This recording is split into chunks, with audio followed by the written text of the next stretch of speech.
Uzun bırak. 95.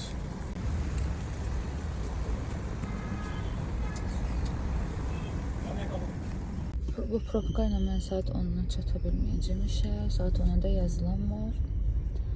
Necə olacaq bugün bilmirəm.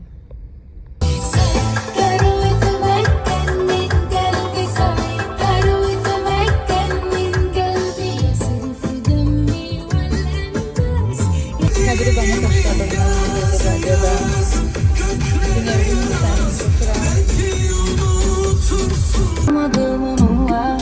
Bir de çıkmaram yoluna. Nedir eden beni?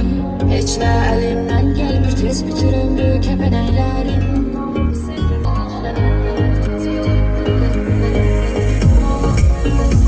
Artık dayanıp yol ayrıcında gözümün tam Körpüdə də gəlməmiş sıxılır. Saat 9:47-də. Saat hələ 9:47-də və mən hələ yeməyə vara çatmamışam.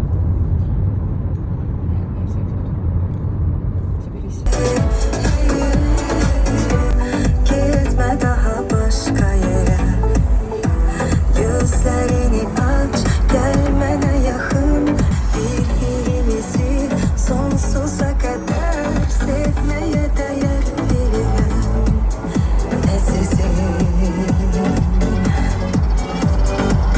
Nəhayət Əhməd Rəcəbli küçəsindəyik. O demək girişə çatmaq üzrəyik.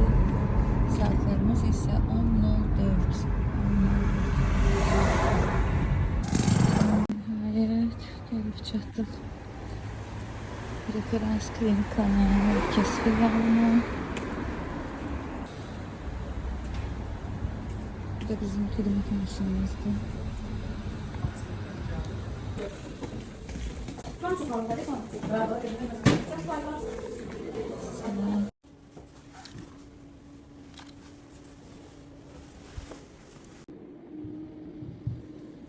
Süd vəzmanəsi qarın.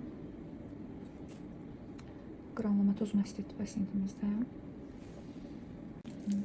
Süd vəzdə yara var deyə prezervativdən istifadə edəcəm. Hər ehtimala.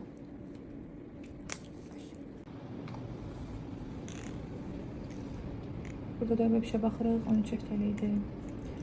Cinsiyyət təyin üçün gəlmişdi xanım. Cinsi qız. İbo, burada bir də qəşəng bir şey var. Nərimanovdadır. İstəyirsən buna şeyini. Buradan gedirəm, özümə dırnaq axtarmağa. Heç bir işlə öncədən yazdıra bilmirəm. Çünki vaxt məhdudiyyətim var, vaxtımız olmur. Ancaq spontan. Dırnaqlarıma gidim. Bu pişoxoddan keçmək lazımdır. Gördüyünüz kimi mən də buradan keçirəm. Oh, təmiz hava. Görün nə var. Göyəçinlər. Nə qəşənglər.